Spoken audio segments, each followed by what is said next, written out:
इस वीडियो में आपको बताऊंगा कि फर्श कच्चे करने से पहले ईंटों की रोड़ी और बजरी में से कौन सी चीज़ डालनी चाहिए या फिर सादी ही ज़मीन पे फर्श कच्चे किए जाएं। और आपको ये भी बताएंगे कि फर्श कच्चे करते वक्त इसकी मोटाई कितनी रखनी चाहिए। इसके अलावा रेत बजरी सीमेंट का क्या रेशियो होता है वो भी आपको बताऊंगा। अस्सलाम वालेकुम दोस्तों, कैसे हैं आप सब? ठीक ठाक हो, हैरियत से हो? एक बार फिर से आपकी खिदमत में आज हम हाजिर हैं। आज मैं मौजूद हूँ अपनी 10 मल्ला की साइट पे और आज की वीडियो में इंशाल्लाह मैं आपको फर्श कच्चे करने के बारे में डिटेल दूंगा। इससे पहले भी हमने एक वीडियो बनाई थी, अगर आपको याद हो तो वो जो साइट थी, एक कनाल की साइट थी ना, और उसके अंदर हमने जो है फर्श जो कच्चे किए थे वहाँ पे हमने बजरी का इस्तेमाल किया था। और उस वीडियो में काफ़ी इन्फॉर्मेशन भी मैंने आपको दी थी कि क्या क्या ज़रूरी जो है बातें होती हैं, आपको उनका ख्याल रखना है और किन किन जो है ना गलतियों से आपने बचने, वो भी मैंने आपको बताया। तो आज इंशाल्लाह जो है ना हम आपको बताने वाले हैं कि ये जो 10 मल्ला की साइट है हमारी, इस घर के अंदर जो है मुकम्मल तौर पे जो है ना यहाँ पे ईंटों की रोड़ी का इस्तेमाल हुआ है। अब यहाँ पे आप जो है बजरी भी इस्तेमाल कर सकते हैं फर्श कच्चे करने से पहले, और ज़मीन को अच्छी तरह सॉलिड करने के बाद आप जो है यहाँ पे साथ साथ ईंटों की रोड़ी का भी जो है ना इस्तेमाल कर सकते हैं। तो चलते हैं अंदर, चलते हैं अंदर। जाने के बाद इंशाल्लाह साथ साथ आपको थोड़ी बहुत डिटेल देते हैं। ज़्यादा लंबी वीडियो नहीं बनाएंगे क्योंकि ऑलरेडी इस टॉपिक पे हम वीडियो बना चुके हैं, लेकिन यहाँ पे ईंटों की रोड़ी का इस्तेमाल किया जा रहा है तो मैंने सोचा थोड़ी बहुत आपको इस बारे में इंफॉर्मेशन दे देते हैं। सबसे पहले सीमेंट के बारे में मैं आपको बता देता हूँ। तो बेस्ट वे की सीमेंट जो है हम इस्तेमाल कर रहे हैं फर्श कच्चे करने के लिए, और रेत बजरी सीमेंट का क्या रेशियो रखा जाता है वो भी मैं आपको बता देता हूँ। एक रेडी दोस्तों रेत की और 2 रेडियां जो है बजरी की डाली जाती हैं, और साथ में आधी बोरी जो है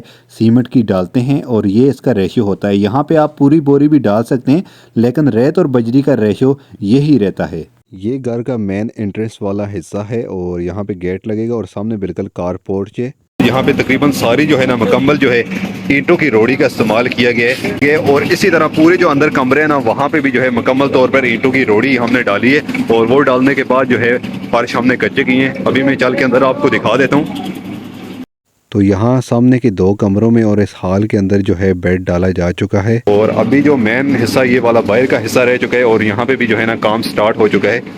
यहाँ पे ज़रूरी एक बात आपको ये भी बता दूं कि जब आप फर्श कच्चे कर रहे हो ना, तो उससे पहले आपने करना ये होता है कि अच्छे तरीके से जो है ना अपने तमाम कमरों का जो है वाटर लेवल लेना होता है। वाटर लेवल लेने के बाद आपने उस हिसाब से फिर जो है ना अपने फ्लोर को, मतलब कि जो आपका ग्राउंड होता है अंदर फर्श वगैरह और ज़मीन होती है, तो उसे मुकम्मल तौर पे वहाँ पे आपने जो है बराबर करना पड़ता है। सारी जगहों से आपने देखना पड़ता है कि कहाँ से जो है जगह ऊंची है, कहाँ से नीची है। फिर उस हिसाब से वाटर लेवल के हिसाब से जो है आपको जगह मेंटेन करनी पड़ती है, बिल्कुल सीधी करनी पड़ती है। उसके बाद जो है आप उस ज़मीन को सही तरह से जो है ना कंप्रेस करें, नीचे ज़मीन को बिठाएं ताकि वो बैठ, और नर्म नहीं होनी चाहिए ज़मीन, आपने यहाँ पे ये ख्याल रखना है। उसके अलावा फिर आप जो है बजरी का भी इस्तेमाल कर सकते हैं, और अगर आपके पास इस तरह की ईंटें वगैरह बच जाएँ आप ईंटों की रोड़ी का भी जो है ना यहाँ पे इस्तेमाल करें, और उसके बाद जो है ऊपर फर्श कच्चे करना स्टार्ट कर दें। इस घर को देखें तो ये घर जो है मुकम्मल तौर पे ईंटों के साथ तैयार किया गया है, और इसी वजह से जो है यहाँ पे जो है ना ईंटों की रोड़ी का इस्तेमाल हम कर रहे हैं।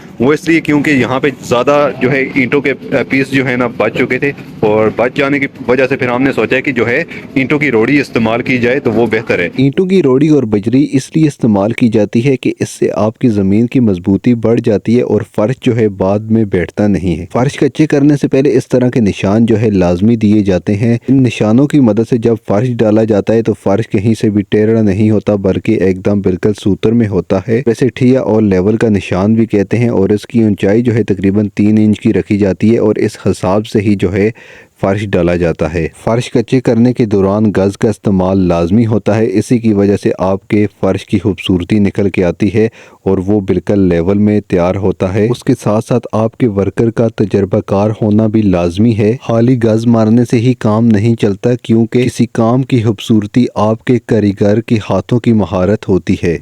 अच्छा, तो दोस्तों यहाँ पे ईंटों की रोड़ी जो होती है ना, ईंटों के साथ जो फर्श कच्चे किए जाते हैं, इसे थोड़ा स्पेशल माना जाता है। अगर आपने घर जो है ईंटों के साथ तैयार किया है और आपके पास जो है ईंटें बच गई हैं वाफर मिकदार में, उनके छोटे छोटे पीस बच चुके हैं, तो उन्हें आप जो है कॉम्पैक्ट करके, ठीक है, कॉम्पैक्ट करके छोटा करके तमाम अपने घर के जो है ना ग्राउंड पे जो है बिछा दें। बिछाने के बाद आप उसके बाद जो है फर्श कच्चे कर दें।